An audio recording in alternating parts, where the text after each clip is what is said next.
Once upon a time, there was a poor girl named Amara. She did not have a mother or a father. They died when she was very small. Since then, Amara lived with her aunt, a woman named Madame Uju. Madame Uju was not kind.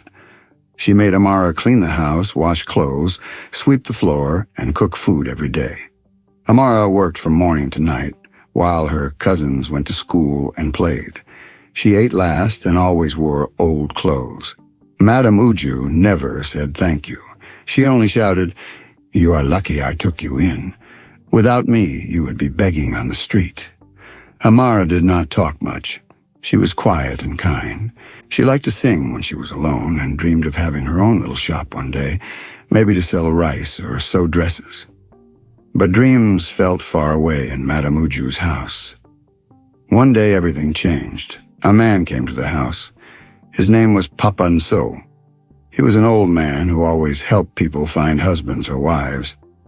He sat with Madame Uju and spoke in a low voice. Amara hid behind the wall and listened. "He is a good man," Papa Nso said. "He is blind, but he is gentle. He needs a wife to help him in his house. He will pay you well. He just wants peace." Madame Uju smiled big. "How much will he pay?" she asked. "Plenty," Papa Nso said. "Enough to settle your debt with the market woman and the loan man." Madame Uju clapped her hands. "Done. My niece Amara will marry him. She is quiet, she can cook, and she does not ask silly questions." Amara gasped. Her heart beat fast. "Marry? Me?" she whispered. That night, Amara cried in her bed. She begged her aunt, "Please don't send me away. I don't want to marry a man I don't know." But Madame Uju shouted, "Be quiet! You are not a child. You should be thankful. At least someone wants you." The next day, a small wedding was done at the back of the house. There were no flowers, no music, and no dancing. Madame Uju gave Amara a yellow dress to wear, even though it was torn at the side. A few old women came. They looked at Amara and whispered, "She's the one marrying the blind man. What a shame. She is so young." But nobody stopped the wedding. The man she was to marry was called Mr. Obina. He did not come to the wedding. Only his helper came and gave the bride price in cash. Madame Uju smiled as she counted the money. Later that day, a car came to take Amara to her new home. She sat in the back seat with tears in her eyes. She did not know where she was going. She looked out the window and saw the trees and old houses pass by. The road became quiet. No more shops, no more people. Finally, the car stopped in front of a small house at the edge of the village. The house was neat and clean, with white walls and a brown roof. It had a big gate and no neighbors nearby. The driver opened the gate and helped Amara carry her small bag inside.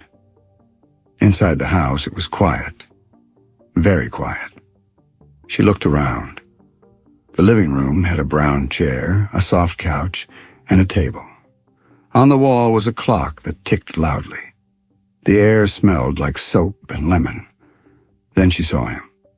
A tall man stood in the hallway wearing a black shirt and trousers. He had dark skin and short hair.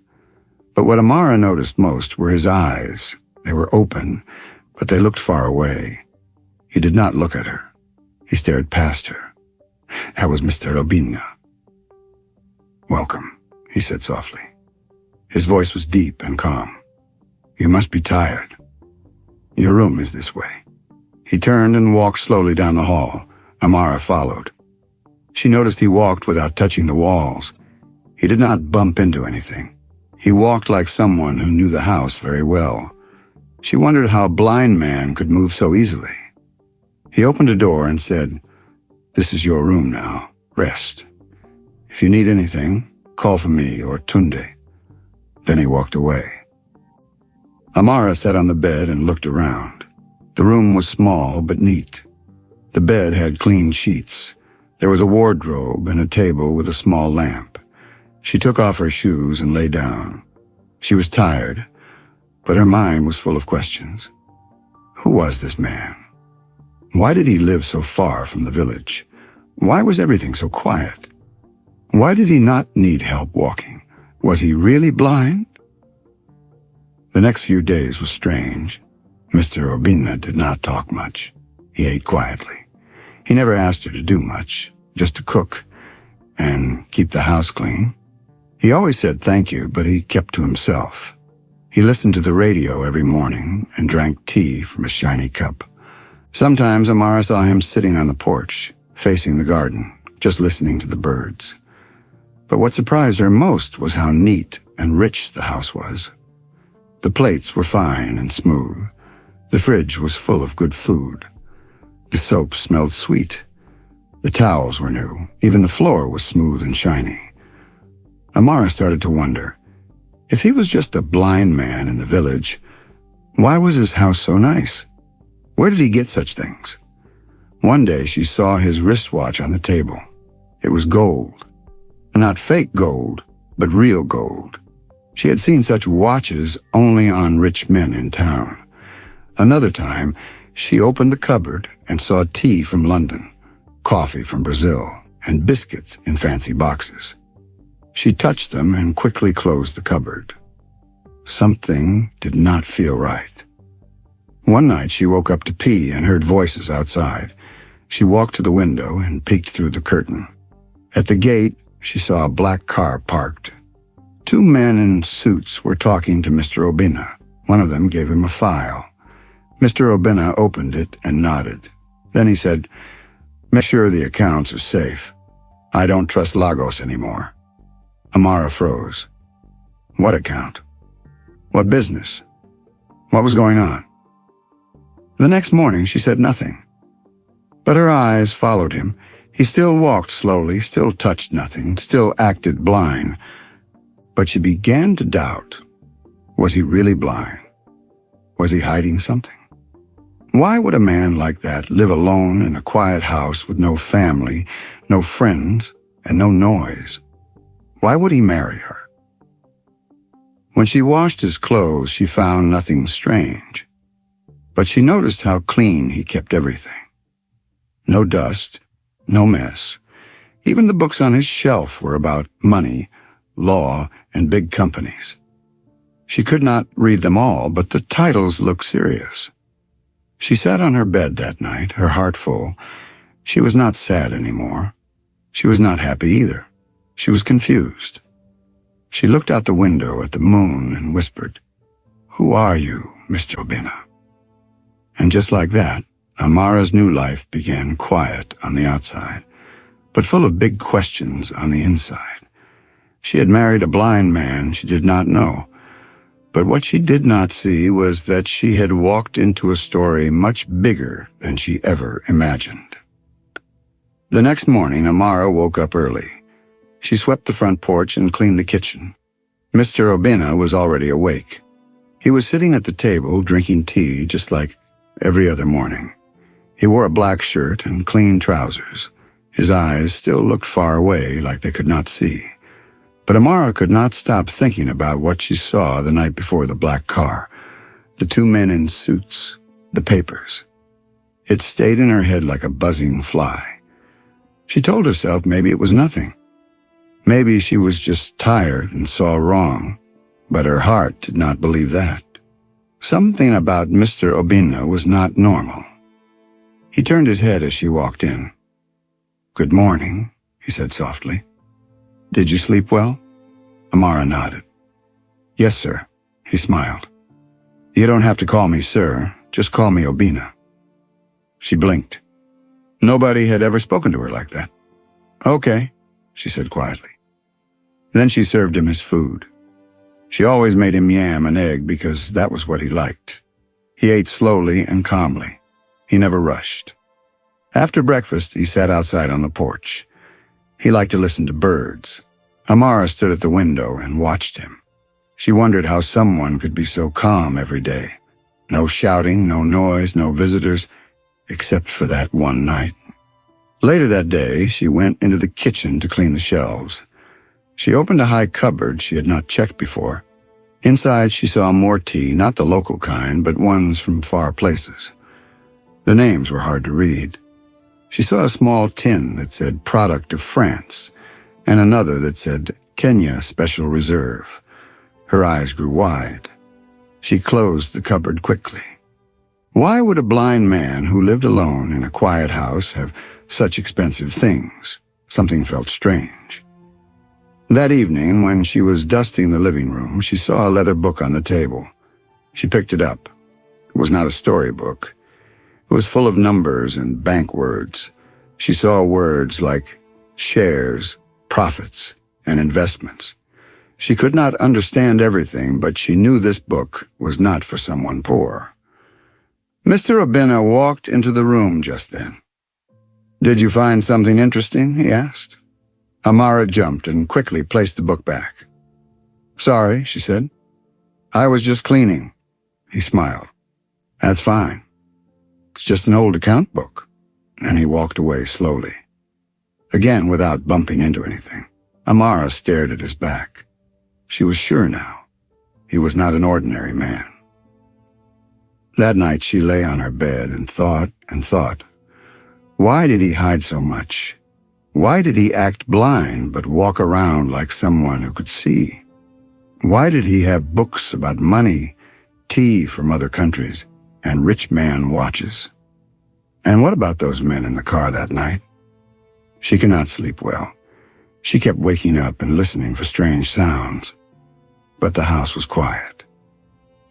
The next morning, something even stranger happened.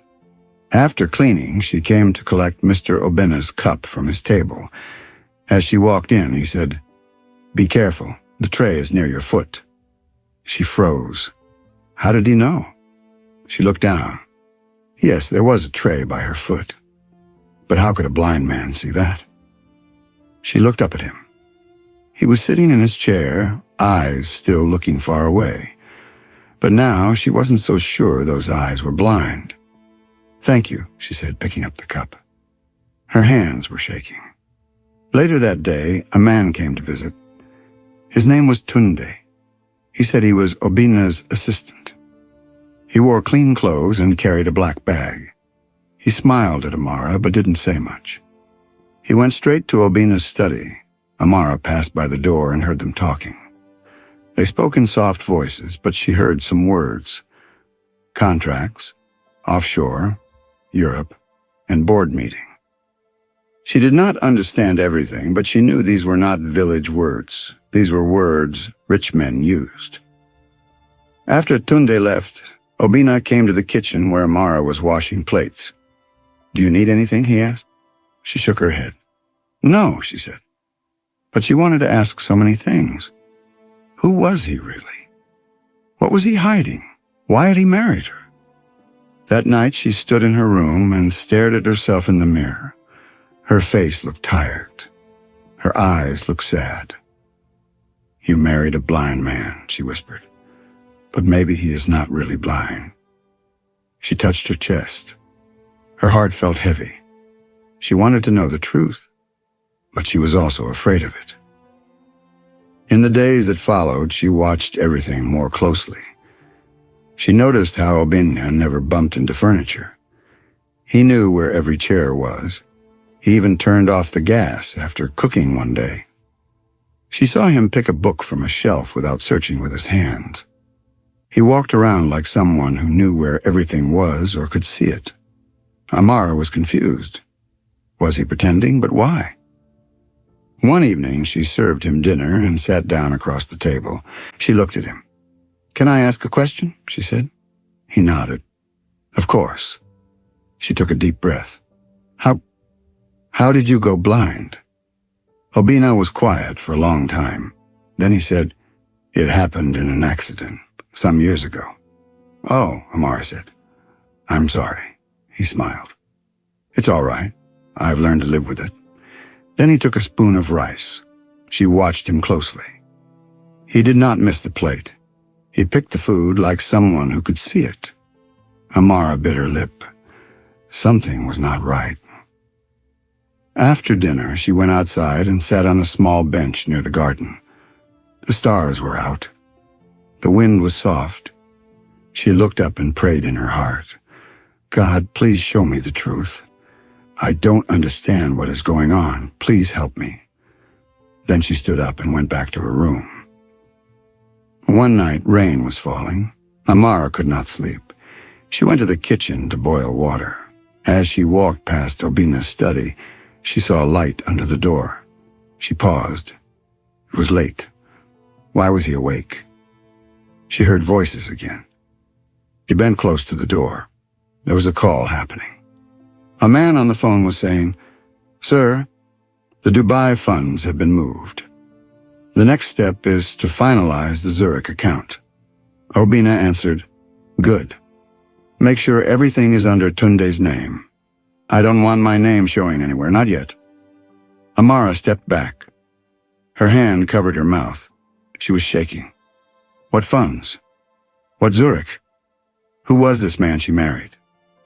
She quickly boiled the water and went back to her room. Her heart was beating fast. She sat on the bed, thinking. She had come into this house as a poor orphan, forced into a marriage she did not want. She thought her husband was just a blind man in need of care. But now everything looked different. He was not poor. He was not helpless. He was not even just quiet. He was something else. Something big. Amara did not sleep that night. She stared at the ceiling and remembered every strange thing she had seen since she came. The watch, the fancy tea, the suit men, the books, the phone calls, and how he walked around the house. Then she remembered how calm he always was, how gentle his voice sounded, how he never raised his hand or spoke in anger. For a moment she felt safe around him. But now she also felt something new fear, because she did not know who he truly was. She whispered to herself, "I married a stranger, a man with secrets, a man with eyes that cannot see. Or maybe they can." And as the rain fell outside and the night grew deeper, Amara knew that her life was no longer simple. She was living with a man who wore a mask, and she was not sure what was behind it. The next morning, after the heavy rain, Amara woke up with a tired face. She had not slept well. Her eyes were red, and her heart was still beating fast from all she had heard the night before.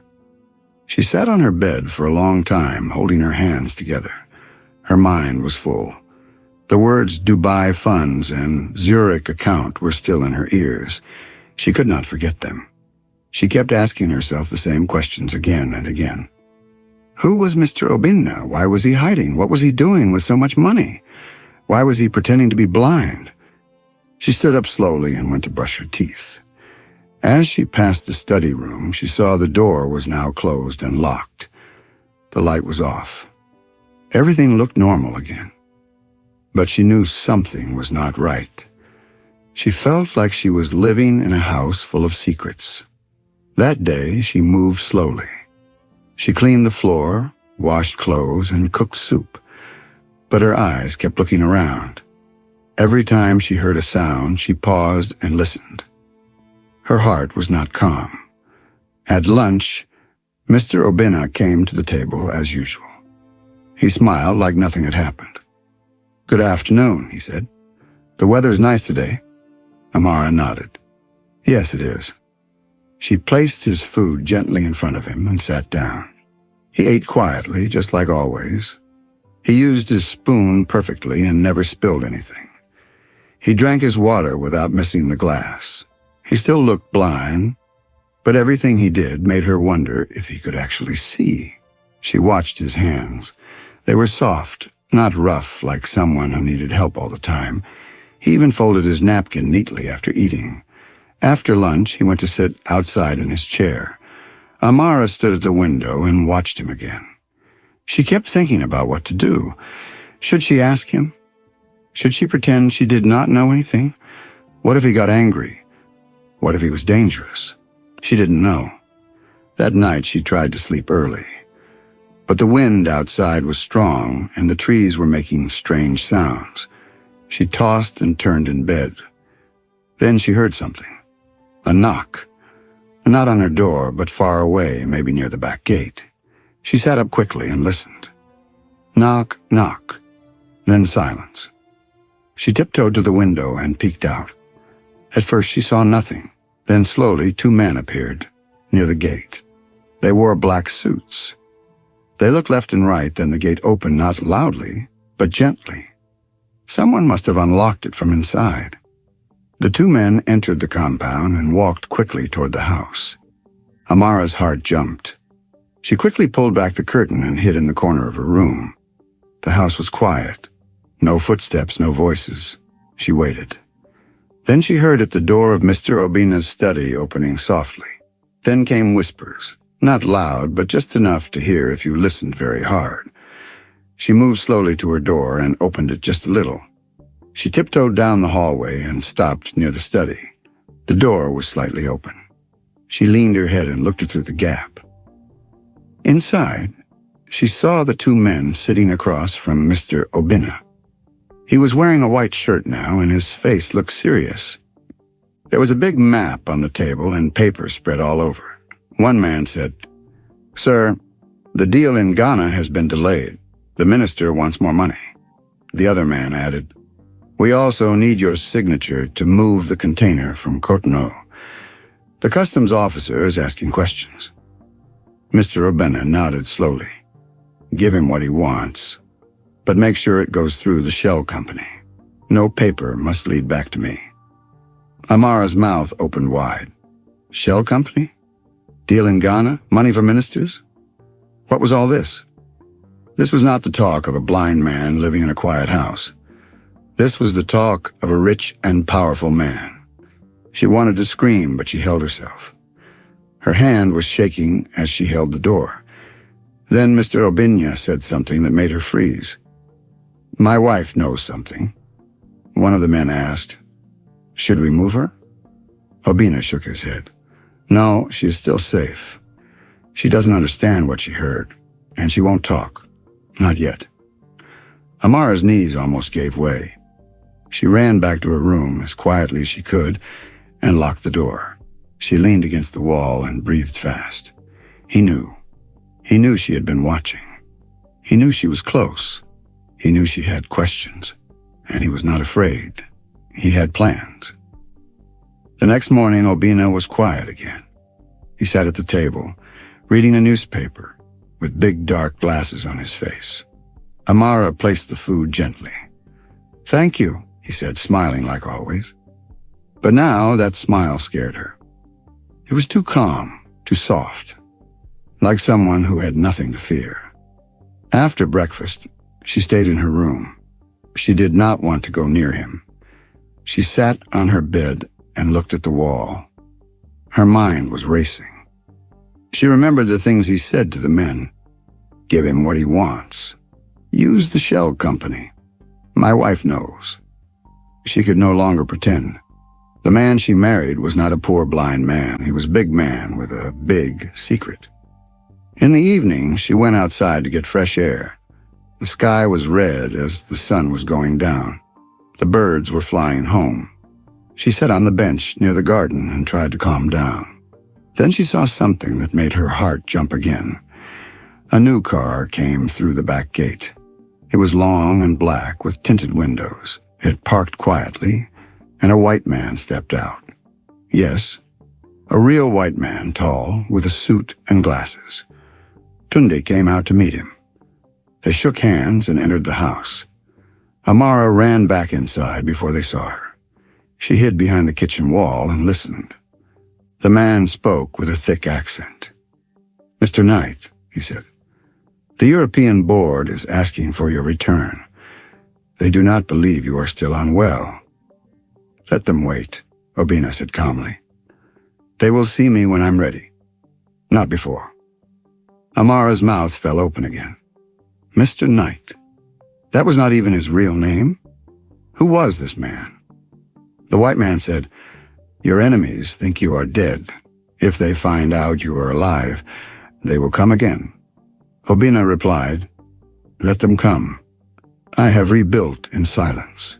Now I see better in the dark than they ever did in the light." The man laughed. Still speaking in riddles, I see." Then they both laughed. Amara felt cold. She was not in a normal home. She was in the middle of a storm, and she didn't even know where the wind was blowing from. That night, Amara could not sleep.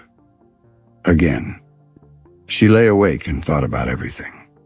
The cars, the men in suits, the maps, the money, the new name. And the one thing that scared her most, Obinna knew she was watching. He knew she had questions, and yet he kept her close. Why? Was he using her? Was she in danger? Or was there something else? Something deeper? She stood up and looked at herself in the mirror. "You are not just a housewife," she said softly. "You are not just a poor girl anymore. You are part of something bigger." Her hands were cold. Her heart was heavy, but she knew one thing for sure: she had to find out the full truth. Because the man behind the curtain was no longer hiding from her. He was letting her see just enough to wonder, not enough to run. And that was the scariest part of all. Amara could not sleep for many nights. Every time she closed her eyes, she saw the black cars, the men in suits, the white man, the maps, and the papers. She kept hearing the name Trete and Mr. Knight in her head. That was not the name she knew. He was Mr. Obinna to her, but now she knew he had another name, and a big secret. Amara was afraid, but she was also curious. She wanted to know the truth. She wanted to know who this man really was. Why did he hide his name? Why did he act like he was blind? What was he running from? One morning after breakfast, Mr. Obinna went outside to sit in the sun. He did this every morning. He said the sound of the birds made him feel calm. While he sat outside, Amara quickly walked to the study room. She knew it was wrong, but she could not stop herself. She wanted answers. She gently turned the door handle. To her surprise, the door was not locked today. Slowly, she pushed it open and stepped inside. The room was clean and full of books and papers. On the table, there was a brown folder. She opened it. Inside were many papers, but one paper caught her eye. It had a photo of Obinna. But under the photo, it said, Obinna Knight, CEO, Knight Holdings Group. Amara's heart jumped. She looked closer. There were big words like property, shares, stocks, and court case. She didn't understand all the words, but she saw names of countries like Nigeria, Ghana, South Africa, and even the UK. She saw the name of a company called Knight Telecom and another called Knight Oil. It was true. He was not just a normal man, he was a very rich and powerful man. But why was he living like this? Amara closed the folder quickly and ran out of the study. She cleaned the kitchen and waited for him to come back inside. When he did, she looked at him for a long time. She wanted to ask questions, but she was afraid. He noticed. "Is something wrong?" he asked gently. Amara shook her head. "No," but her voice was small. That night, after dinner, she sat in the kitchen alone. Tunde came in to drop off a bag. He was always quiet and polite. Amara looked at him and said, "Can I ask you something?" Tunde paused. "Yes, ma'am." Amara looked around to make sure Obinna was not nearby. Then she whispered, "Who is he? Who is Mr. Obinna, really?" Tunde looked at her for a long time. Then he sighed. He walked to the chair and sat down. "He is a good man," Tunde said. "But many people tried to destroy him." "Why?" Amara asked. Tunde looked down. "He was too powerful, too smart, too rich. He started with nothing, just like you. But he worked hard and built many companies. He helped a lot of people. But some of the people he trusted turned against him. One man in his company tried to kill him. There was a bomb. It exploded in his car. Everyone thought he died. But he survived. He lost his eyes, he lost his business, he lost everything." Amara's mouth opened. But he's alive." Tunde nodded. "Yes, only a few people know. The world thinks he is gone, but he is hiding, waiting for the right time. Amara sat very still. So, he is not really blind? Tunde looked at her. He can't see well, but he is stronger than you think. He hides his pain. He hides his name, because the people who tried to kill him are still out there. Amara put her hands on her lap. Why did he marry me? Tunde was quiet for a moment, then he said, to stay hidden. A blind man with a quiet wife is easy to forget. No one looks twice. Amara looked down. Her heart felt heavy. So, I was just part of his plan? Tunde looked at her kindly. No, at first, yes, but now, I think he truly cares for you. That night, Amara cried quietly in her room. She felt used. She felt small. All this time, she thought she was just a poor girl helping a blind man. But she was living in a secret world, a world full of danger and lies. She wiped her tears and stood up. She walked to the study. This time she knocked. Come in, Obina said. She opened the door and stepped inside. He was sitting at the desk. His dark glasses were on, but he turned toward her as she walked in. You knew I was watching, she said softly. He nodded. Yes. You knew I had questions. Yes. Then why didn't you tell me the truth? Obina removed his glasses. His eyes looked tired. Because the truth is not safe, he said. For you, for me, for everyone. Amara walked closer. I saw the folder. I saw your name, Obina Knight. He smiled a little. So now you know. You were a billionaire, she said. You had companies and power and cars and jets. And now you live like this? Obina nodded. Yes. Because trust is more important than money, and I trusted the wrong people. Amara sat down. What happened to your eyes? Obina looked at her.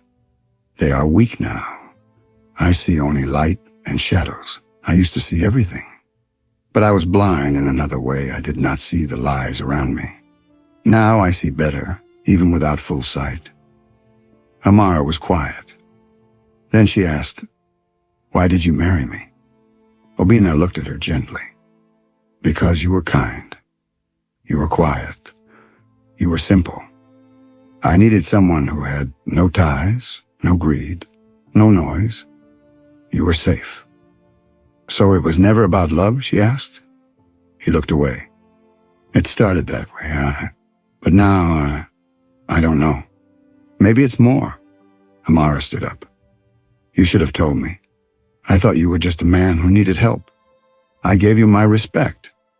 I gave you my heart. Now I feel like a tool. Obina stood up too. I never wanted to hurt you. Suddenly there was a loud noise outside. A bang, then shouting. Obina moved fast. Stay here, he said. But Amara followed him. They ran to the living room.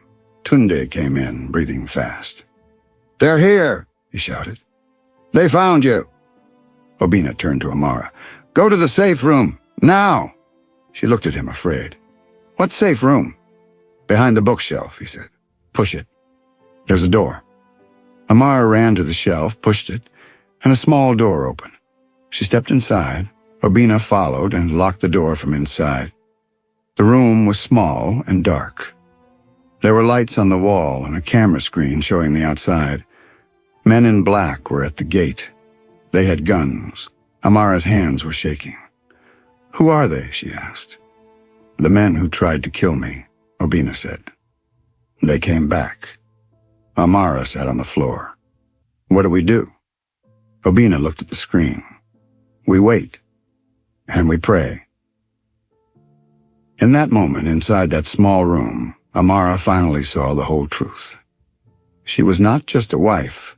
She was part of a story bigger than her dreams. A story full of secrets, danger, and pain. But also a story of a man who lost everything and still stood strong. The small room behind the bookshelf was quiet, but Amara's heart was not. It beat very fast. The room had 4 walls, no windows, and a strong metal door that locked from inside. There was a little bed in the corner, a table, 2 chairs, a small fridge, and a screen on the wall that showed pictures from cameras outside. Amara sat on the bed and hugged her knees. Mr. Obina stood by the screen, watching. Outside the house, 3 men with dark clothes and covered faces were trying to open the gate. They had big guns. Amara's hands were shaking. "Are they going to kill us?" she asked with a small voice. Obina turned to her. "No," he said gently. "They will not get in. This room is safe. They don't even know it's here." She looked up at him. "What if they burn the house?" He shook his head. "The walls are strong. Fire can't come in here. This room was built to hide in times like this." Amara nodded slowly. She took a deep breath, but she was still scared. They stayed in the room for a long time. Hours passed. Obina gave her a bottle of water. "Drink something," he said. "You need it." She drank slowly. "Are they still there?" she asked. He looked at the screen. "Yes, but they look confused. They cannot find a way in. Tonda has already called the security team. Help is coming." Amara felt a little better, but she was still cold. Obina took a small blanket from the cupboard and placed it on her shoulders. "Thank you," she said. He smiled. "I'm sorry," he said softly, "for everything." She looked at him. "Why are you sorry?" He sat down beside her. "I should have told you the truth. I should not have kept so many secrets. You didn't deserve that." Amara was quiet. "I didn't know who you were," she said. "I didn't even know your real name." He nodded. "Obina Knight. That's my name, but I haven't used it in a long time. It brings too much trouble." She looked down. "And I was just part of your plan to hide." "At first, yes," he said slowly, "but not anymore. You became more than that." The lights in the room were soft. The air was still. Amara looked at his face. She saw that his eyes were tired but kind. His hands were folded in his lap. He looked strong but also gentle. For the first time, she was not afraid of him. She was just confused. "Why did you choose me?" she asked. "You could have picked anyone." Obina smiled. "Because you were different. You didn't chase money. You didn't ask for things. You were quiet, simple, and kind. I saw you once at the market, helping an old woman who dropped her things. I knew then that you had a good heart." Amara's eyes grew wide. "You saw me? But I thought you were blind." Obina looked away. "My eyes are not fully blind. I can see shadows, movement, light. I can't see faces clearly, but I see shapes. I remember that day at the market. I asked Papa Enzo about you. I knew I needed someone like you beside me." Amara did not know what to say. Her heart felt strange, like something warm was growing inside it. Obina stood up and walked back to the screen. "They're leaving," he said. "A car is coming. It's the security team. Tunde called them just in time." Amara stood beside him. On the screen, she saw the black car drive away, and another car, a big silver one, come in. Men in black uniforms came out. They had walkie-talkies and looked around the house. Obina pressed the button on the wall, and the door of the safe room unlocked. "Come," he said. "It's safe now." They stepped out together. The house was a little messy. One window had been broken. One flower pot was kicked over. But the men were gone. Tunde ran in. "Sir, are you okay?" Obina nodded. "Yes, we stayed in the safe room." Tunde looked at Amara. "Are you okay, madam?" She nodded. "Just a little scared." "You were very brave," Obina said. Amara looked at him. "I didn't feel brave. I just followed you. And I'm glad you did," he said. That night, after the mess was cleaned, they sat in the living room. The house felt quiet again, but not in the same way. This time it felt like something new had started between them. Obina asked Amara to sit and read some papers for him. "These are letters from the lawyer," he said. "My eyes can't see the small words." Amara opened the folder and began to read slowly. She didn't understand everything, but she read what she saw. As she read, he listened carefully and nodded. He explained some parts to her. "This one talks about my land in Kenya," he said. "And this one is about my shares in a company in London." After a while, she smiled a little. "You really are a billionaire," she said. Obina chuckled. "I used to be. Now I am just a man trying to stay alive." Amara looked at him. "You are more than that. You are strong, you are smart, and you are kind." He looked at her and smiled again.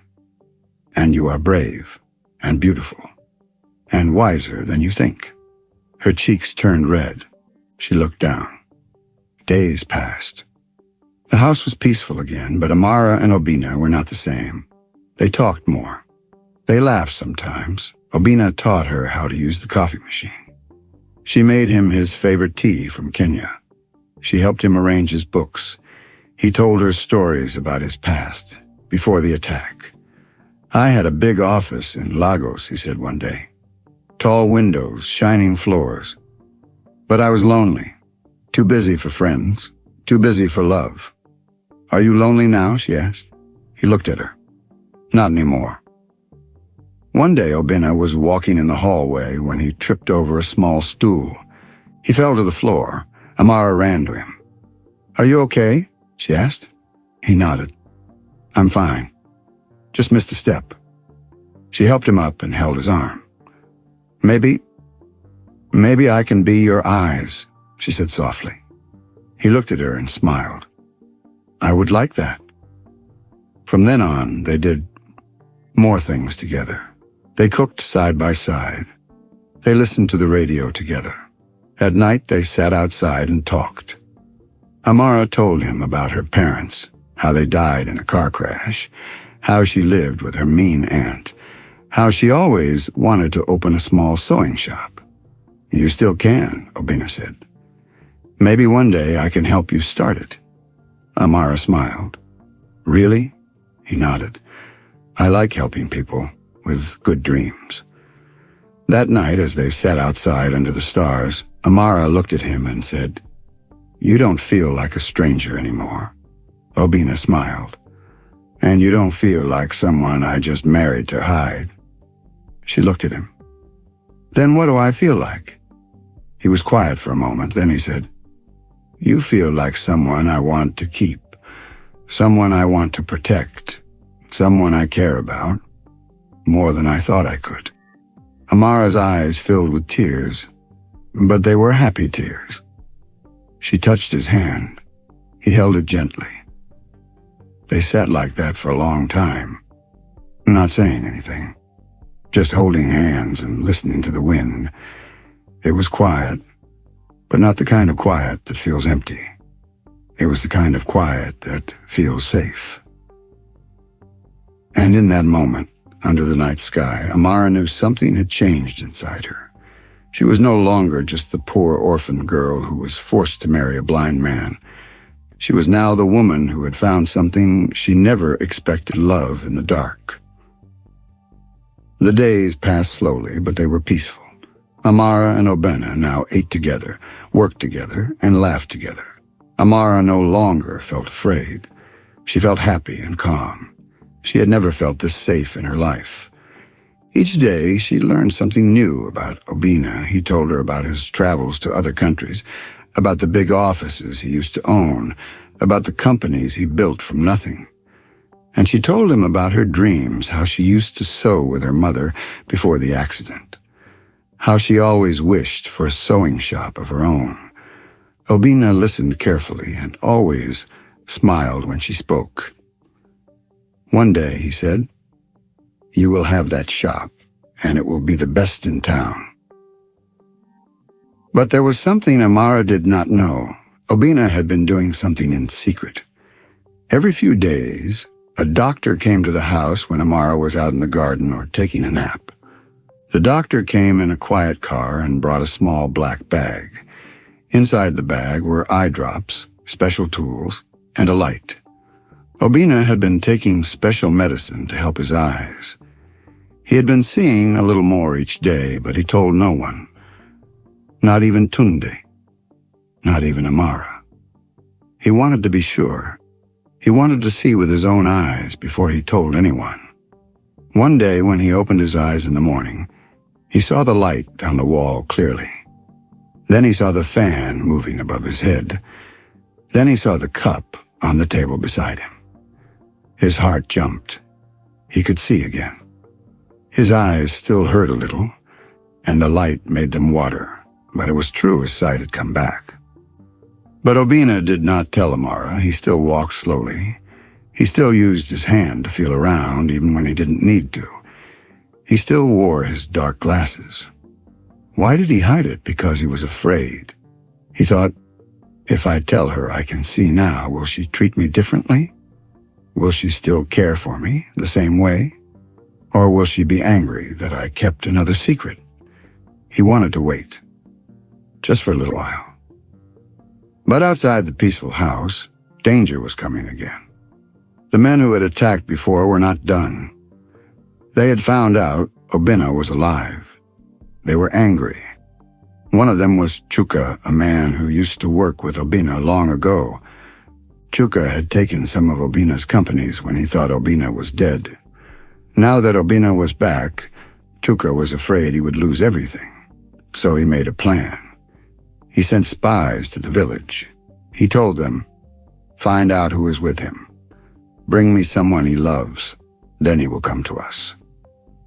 One afternoon, while Obina was in his study and Amara was buying fresh pepper at the small market near the road, a car drove slowly past her. She didn't notice it. She was laughing with the pepper seller, happy and light. She walked down the path with her small bag of food. Then from behind, two men came. They wore caps and dark shirts. One covered her mouth. The other pulled her into the car. It all happened very fast. No one saw where they went. The car drove away before anyone could stop it. The pepper bag fell on the road. Tomatoes rolled into the dust. At home, Obina waited. When the sun began to go down, he grew worried. Amara never stayed out this long. He called Tunde. Check the road. Something is wrong. Tunde ran outside. Not long after, he came back holding the pepper bag. His face was full of fear. Sir, she's gone, he said. The seller said she never came back. Obina stood up. His hands were shaking. He pulled off his glasses and looked straight at Tunde. They took her, he said. It's Chuka. Tunde's mouth opened. Sir, your eyes. Obina nodded. I can see. I got my sight back. But now is not the time to talk. We must find her. He opened a drawer and brought out a laptop. He typed fast. He called someone on the phone and said, track the black car. Plate number KTU 948GP. Send drones. Send everything. Amara woke up in a dark room. Her hands were tied. Her mouth was not covered, but she was alone. The room smelled like old wood. There was only one small window high up on the wall. Her heart was beating fast. She looked around and tried to sit up. The door opened and a man stepped in. He wore a brown shirt and had a deep scar on his cheek. He smiled in a bad way. Hello, madam, he said. You don't know me, but I know your husband very well. Amara said nothing. She was too scared. Don't worry, the man said. We won't hurt you. Unless he does something foolish. Then he left and locked the door. Back at home, Obina had changed his clothes. He was now wearing black trousers, a strong jacket, and boots. He looked like the man he used to be. Let's go, he told Tunde. I know where they are. They drove fast. He no longer acted blind. He no longer walked slowly. He moved with power. He gave orders on the phone. He spoke to security men. He sent videos and locations. He knew how to handle things like this. After 2 hours, they found the house. It was far in the bush, near an old farm. Obina and the team moved quietly. They surrounded the house. Then they broke the door and entered. The bad men tried to run, but they were caught. Obina rushed to the back room. He opened the door and saw Amara sitting on the floor. Her eyes were wide with fear. When she saw him, she cried, "Obina!" He ran to her, untied her hands, and held her close. "You're safe now," he said. "I'm here." She looked at his face. "Your eyes." He smiled. "Yes, I can see now." "Since when?" she asked. "A few weeks," he said. "I didn't know how to tell you." She touched his face gently. "Why did you hide it?" He looked down. "Because I was scared. I didn't want to lose the way you looked at me." She shook her head. "You should have told me. I love you, with or without sight." Obina looked into her eyes. "Do you mean that?" She nodded. "Yes." Then they hugged again, and Amara rested her head on his chest. That night they went back home.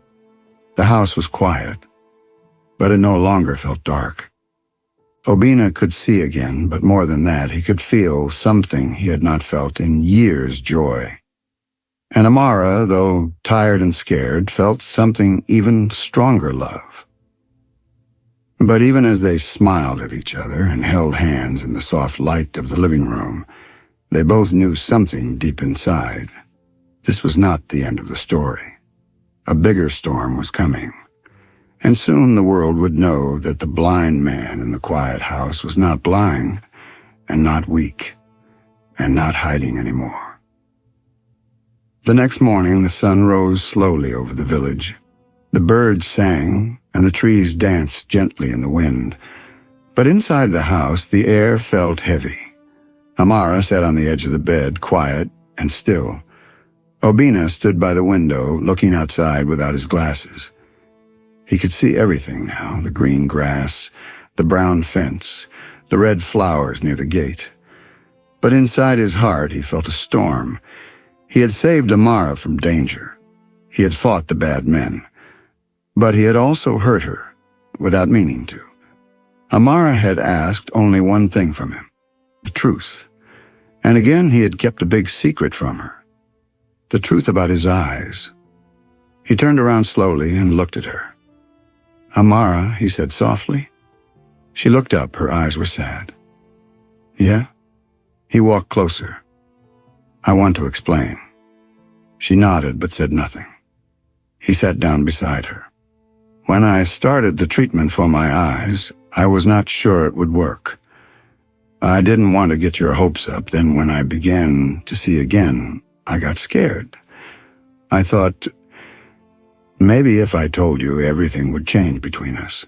Maybe you would stop trusting me. Maybe you would walk away." Amara looked at the floor. "You still don't get it," she said in a small voice. "It was never about your eyes. It was about your heart." Obina's chest felt tight. "I didn't mean to hurt you." Amara stood up. "But you did. You stood in this house and looked me in the face while pretending not to see. You let me pour tea for you. You let me lead you. You let me believe you were still blind. And all that time, you could see." She wiped her cheek. "Do you know how that feels?" Obina stood too. "I was afraid," he said again. "I didn't want to lose you." "You almost did," Amara replied.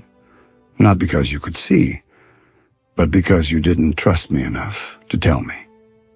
The house was quiet for a long time. Then Tunde walked in with a phone in his hand. "Sir," he said, "we found Chuka. He's hiding in the old factory near the city." Obina's face changed. His eyes turned hard. "Prepare the car," he said. "We end this today." 2 hours later, Obina stood in front of the old factory. He wore a dark jacket and boots. Behind him were 4 strong security men. Tunde stood beside him. The wind blew hard. The factory was big and gray, with broken windows and tall grass around it. Obina took a deep breath. "Let's go." They moved inside quietly. The air was dusty. The sound of rats echoed in the walls. Then they saw him, Chuka. He stood at the end of the hall near some broken machines. He wore a long coat and smiled when he saw Obina. "Look who's back from the dead," he said. Obina stepped forward. "You tried to kill me, Chuka." Chuka laughed. "And I failed. But not this time." He pulled out a small gun, but before he could lift it, Obina shouted, "Now!" Tunde and the guards jumped in. They pushed Chuka to the floor and took the gun away. Obina stood over him. "You stole my company.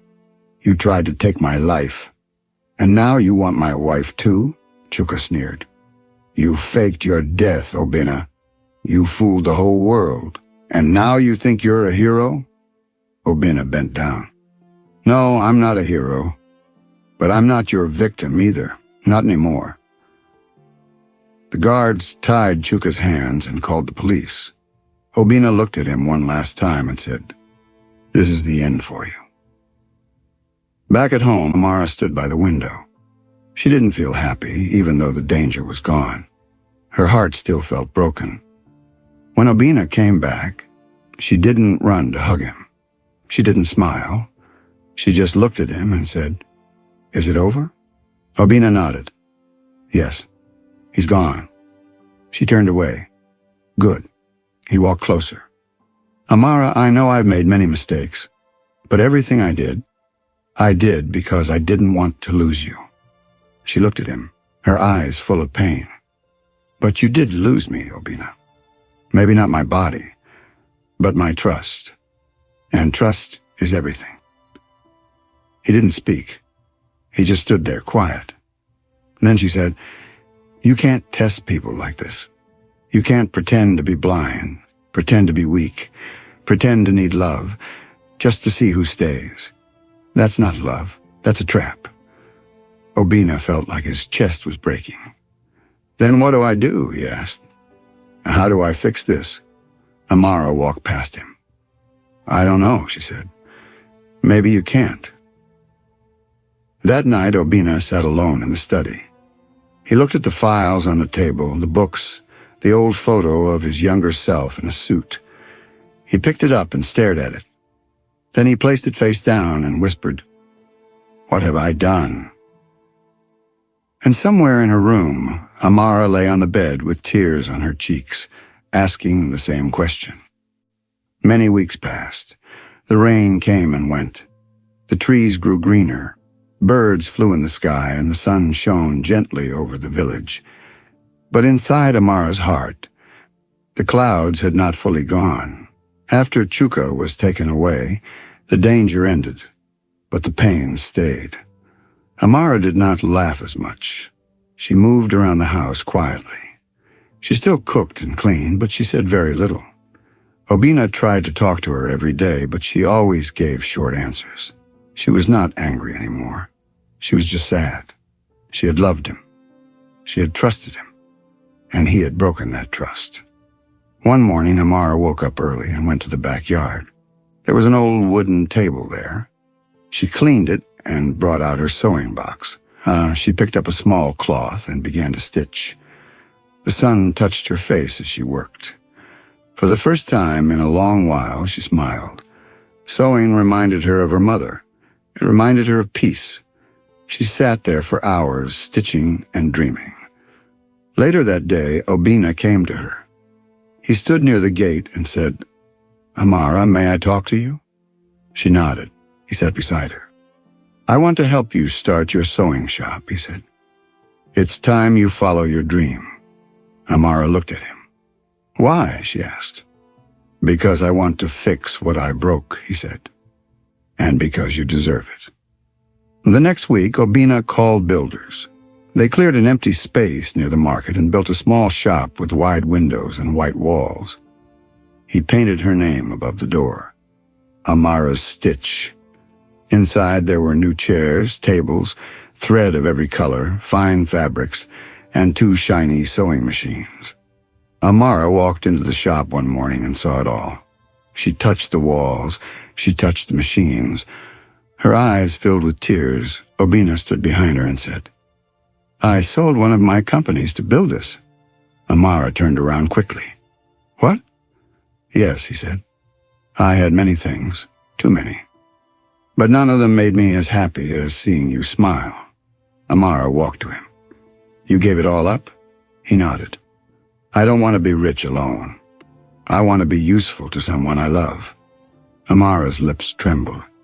"You did all this? For me?" "Yes," he said. "Because even with my eyes wide open, I couldn't see what I had. Until I lost your heart." Amara looked into his eyes. She saw pain. She saw truth. She saw the man she had once loved and maybe still did. She walked to the sewing machine and sat down. She picked up a piece of blue cloth and began to sew. Obina watched her quietly. When she was done, she stood up and walked to him. In her hand was a small heart made of cloth. She placed it in his hand. "You can't test love," she said softly. "You can only give it and hope it stays." He nodded slowly. "Then I'll give you mine," he said. "All of it." Amara looked at him, then placed her hand on his chest. "And maybe, just maybe, I'm ready to give you mine again." That evening, the sky was soft and golden. Obina and Amara walked side by side down the path to the shop. People in the village looked at them and smiled. Children ran past them laughing. Old women waved from their porches. No one called Obina the blind man anymore. Now they called him the man with the sewing queen. And Amara? She was no longer the poor orphan girl. She was now a woman with her own shop, her own life, and her own voice. But more than that, she had something greater, a love that was tested, broken, and rebuilt. A love that learned to see not with the eyes, but with the heart,